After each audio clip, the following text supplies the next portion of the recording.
This message comes from Sony Pictures Classics, presenting The Penguin Lessons, a new comedy starring Steve Coogan as a teacher whose life is upended after he rescues a penguin from an oil-slicked beach. Starts Friday, only in theaters. Hello, hello. I'm Brittany Luce, and you're listening to It's Been a Minute from NPR, a show about what's going on in culture and why it doesn't happen by accident.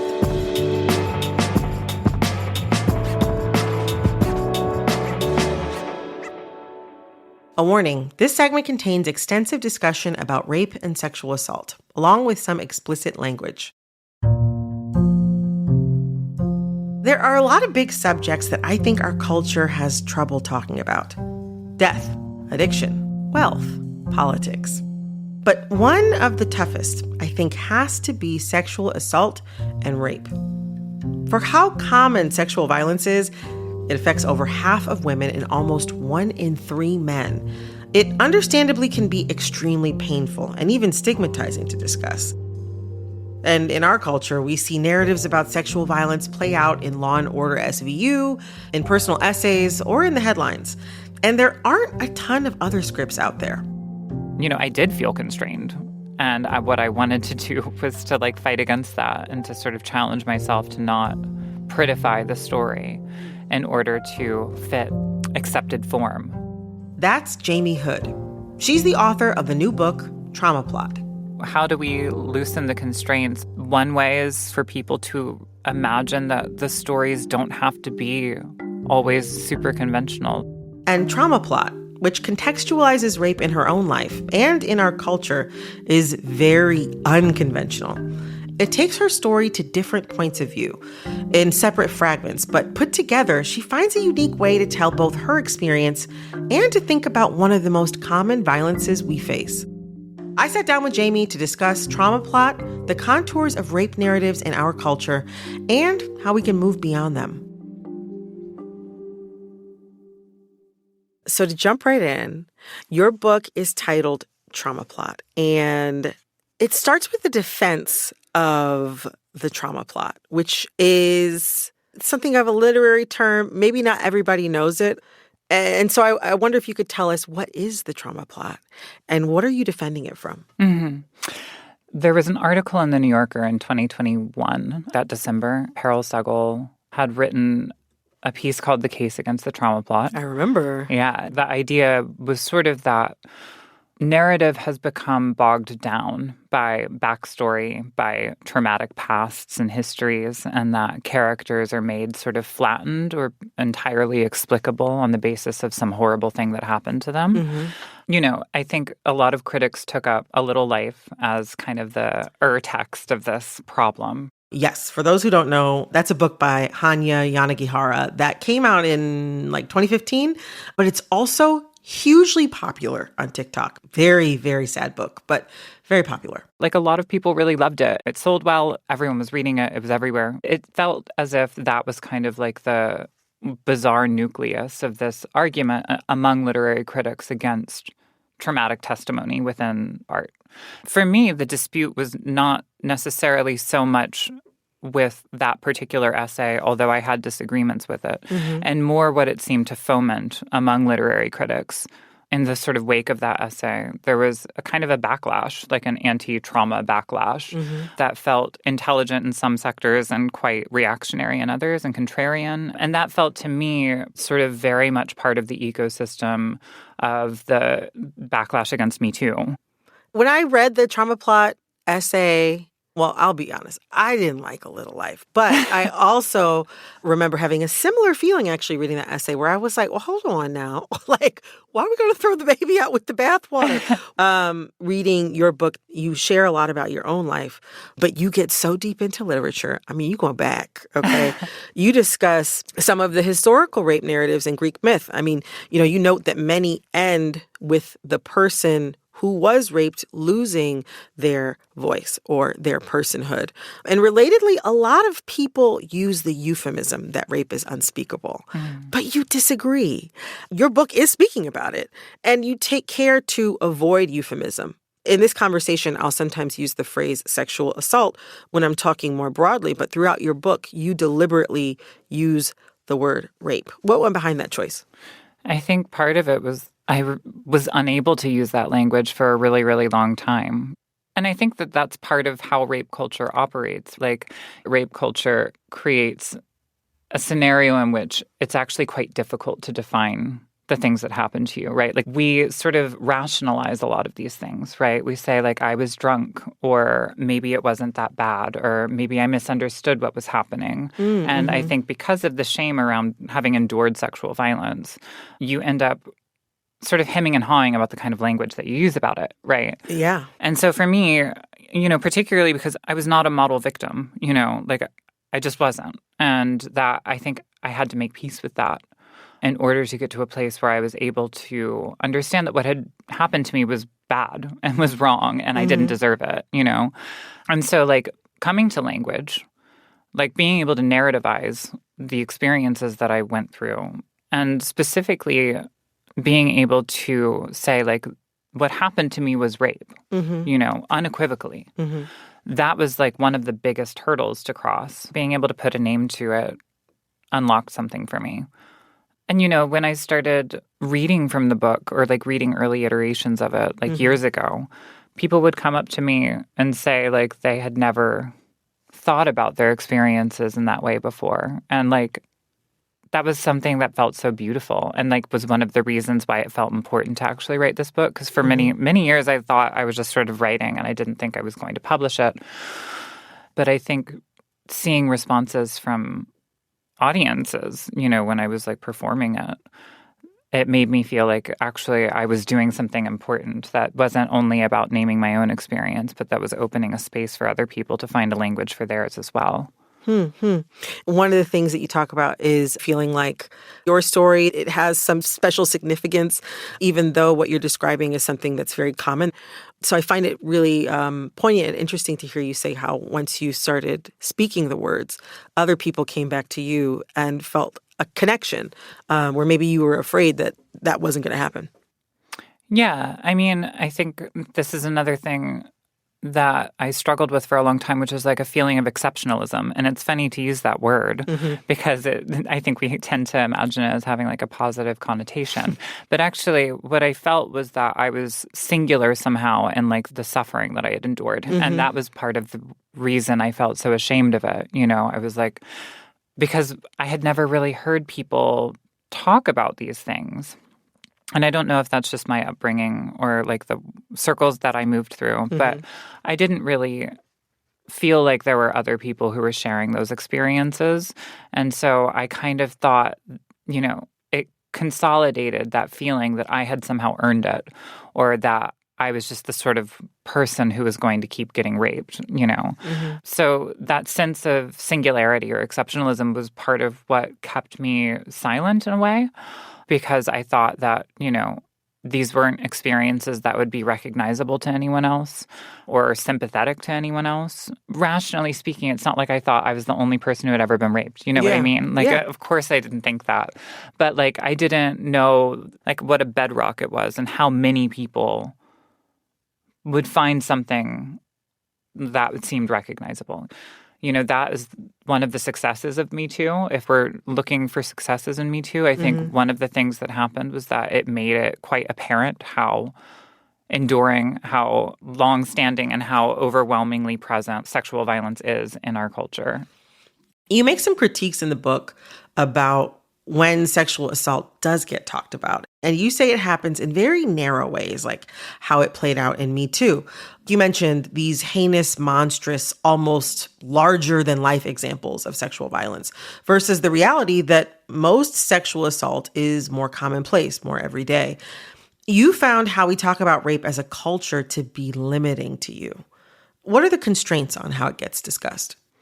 I mean, I think that the way that we talk about it tends to operate around the idea of anomalousness. Like, it's an anomaly in someone's regular life as opposed to sort of an everyday occurrence or an everyday experience. With Me Too, I think that the narratives tended to orient towards monsters and angels, right? Like, our big Me Too story is, like, Harvey Weinstein. Yeah. Or, like, Epstein, who becomes this, like, larger-than-life. There's all this sort of dark glamour around it, frankly, where it's like billionaires on private jets who are like flying people out to this secret island for like their rape cabal. Allegedly. And I think that a lot of the narratives calibrate around those things because they're easy to understand. And now we can lock them up and we've gotten rid of the problem. Like, it enables the way of thinking that you don't look at it as the status quo. You don't think about it as a sort of structural problem sort of implicit to our sex, like our relations between men and women. And I think like recognizing the ordinariness requires that we kind of have to like radically restructure everything about our sexual politics, our sexual experience. Yeah, I'm also interested in the idea that you raise about the onus of talking about sexual assault being on the victim as an extra burden, because they turn into scrutinized spectacles. It makes sense that rapists might not come out and talk frankly about rape, but how do we balance the pressure of the storytelling? It's a question I raise in the book that I still feel like I struggle with a lot.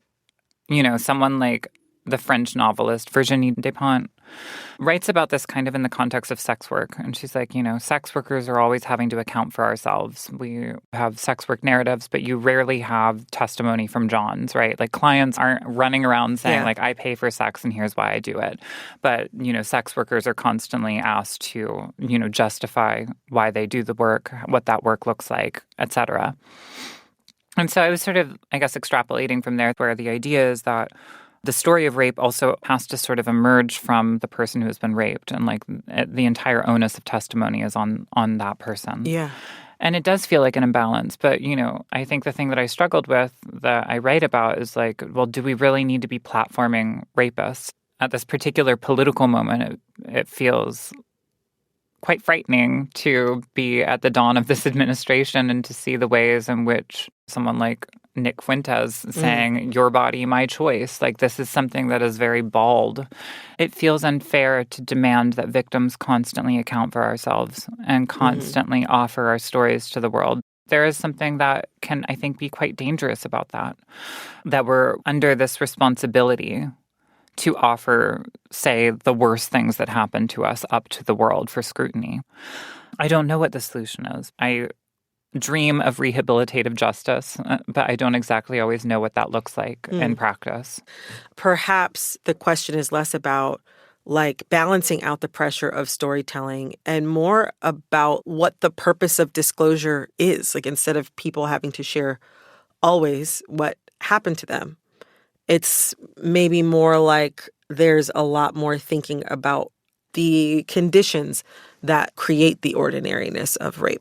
Yeah. No, I think like a more honest and deeper and more rigorous conversation about the systemic indoctrination of people into sexual violence feels like certainly like one of the pathways toward rectifying, I guess, the imbalance. Yeah, I think that's a really smart point. I think, suggesting that we understand it in a structural way and, not as simply individual stories.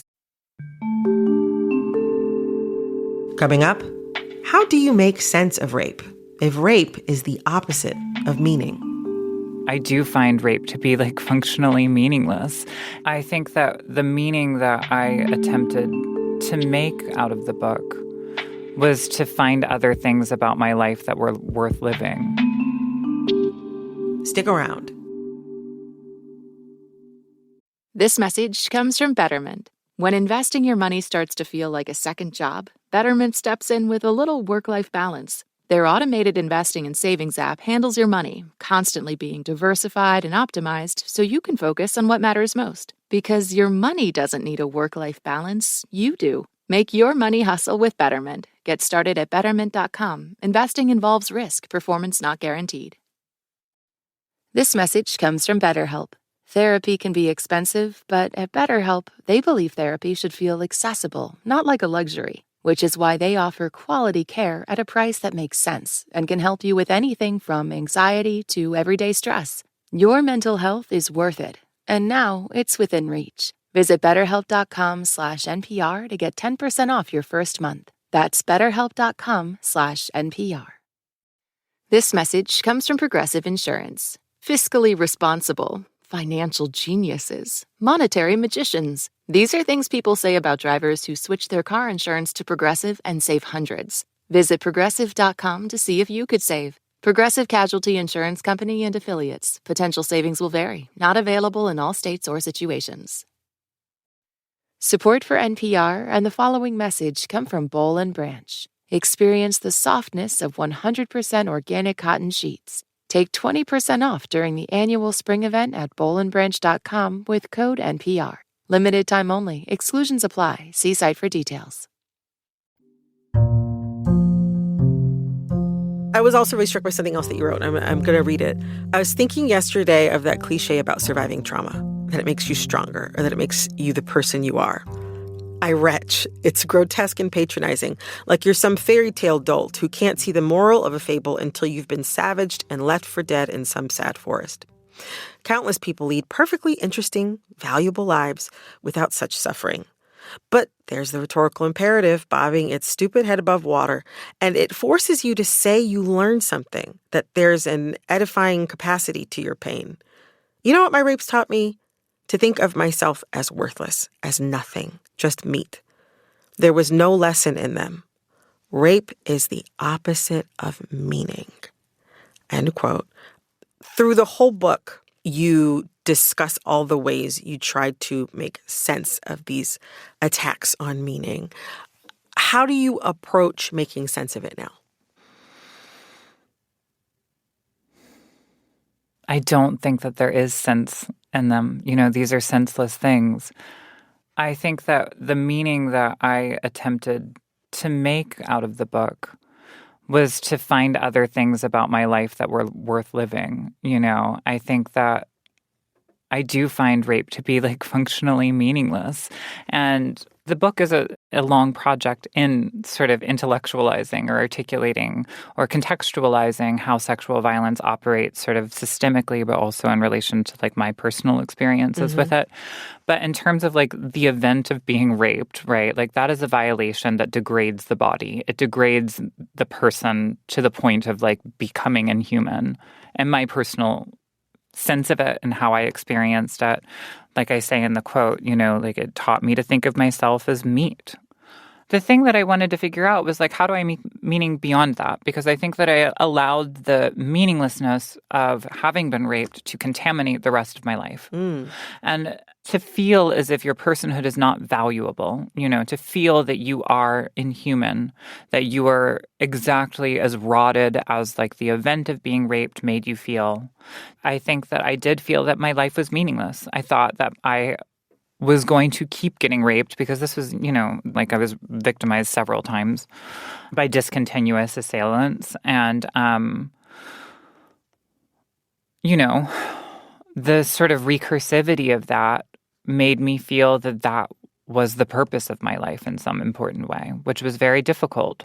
What I wanted to do was to have a life beyond the trauma, you know, and that's, I think, maybe like the sort of place where I do feel cliche or conventional, you know, like I think that I was very resistant to the conventional trauma memoir arc.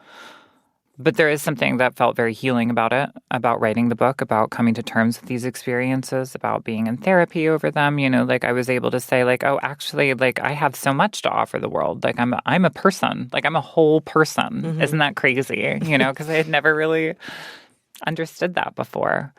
And to be able to say, like, you know, maybe one meaning I'm going to make is to put a book out that's going to make other people feel less alone. Maybe that's one meaning of my life. Another meaning would be that, like, I could be loved and I could love others, you know? And these are meanings that I'm, like, learning to make and that I hadn't really been able to conceptualize before. I'm sorry, I'm tearing up. It's okay, I noticed. I'm sorry for making you cry. No, it's all right, it's all right. It's never happened. That's so generative to really see yourself in terms of what you have to offer. That's really big. I'm sorry. I'm just really, really receiving what you're saying. No, it's okay. You tell your stories in a fragmented way, you know, moving from third person to second person to first. And to my eye, there are common vehicles for rape narratives in entertainment and books, procedural shows like SVU, personal essays, even the use of the trauma plot in like a novel or a short story or something like that. What are some other ways of veering from these narratives? Like, how can we change how we talk about rape and sexual assault to make these kinds of constraints less confining? Well, I mean, I hope I'm kind of doing it. I don't know. I mean, it's a funny question because, this book was not an easy sell. There's a very recognizable narrative arc for a lot of those memoirs, and there are many that I have read and loved. But there's an idea, it's like I'm living my usual life, and then this horrible thing happens to me, and it takes me to this awful place, but then I get better, right? Like, that's kind of the arc, and that is how narrative often operates, right? Like, there's a conflict and then a resolution of the conflict after backstory happens. And, I did feel constrained. And what I wanted to do was to, fight against that and to sort of challenge myself to not prettify the story in order to fit accepted form, I guess. Even something like the first chapter, which is in the third person, where I sort of write about myself as a character, Jamie H., that's something that I think was very unorthodox because the rape memoir is supposed to kind of be like victim testimony in a way. You know what I mean? Yeah. And the fact that I wanted to do this formal play, I think, was very unusual and made it kind of difficult to say to a publisher, like, this is worth publishing. How do we loosen the constraints? One way is for people to imagine that the stories don't have to be always super conventional. Like, one thing about the case against the trauma plot, that essay in The New Yorker, one example that she uses of a good trauma plot is something like Michaela Cole's I May Destroy You. Yeah, the show from HBO. Yeah, right. It's a good show. I agree. And it does feel very experimental and fragmentary, and it attempts to tell the story in a different way. Yeah, right? Yeah. The answer is difficult to come to because I think what it requires is that people sort of put themselves out and take risks. Yeah, I don't know. I guess the answer is go write weird. Well, Jamie, I really enjoyed our conversation today. Thank you so much for coming on and talking about your book. Yeah, thank you so much for having me. That was author Jamie Hood. Her book, Trauma Plot, is out now. This episode of It's Been a Minute was produced by Liam McBain. This episode was edited by Nina Patak. Engineering support came from Sina Lafredo. Our supervising producer is Barton Girdwood. Our executive producer is Verilyn Williams. Our VP of programming is Yolanda Sanguini. All right, that's all for this episode of It's Been a Minute from NPR. I'm Brittany Luce. Talk soon.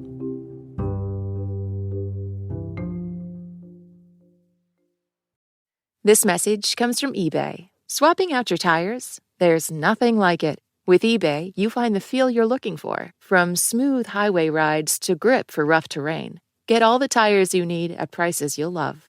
eBay. Things people love. This message comes from S&P Global. S&P Global has private companies covered. Learn how S&P Capital IQ Pro's extensive private company data can give you the insights you need to gain a competitive edge at spglobal.com/private company data. This message comes from Majuri. Majuri has changed fine jewelry buying, making it accessible for more than special occasions. Their pieces are handmade using high-quality materials, so you know they'll last. Shop online at Majuri.com or in-store today.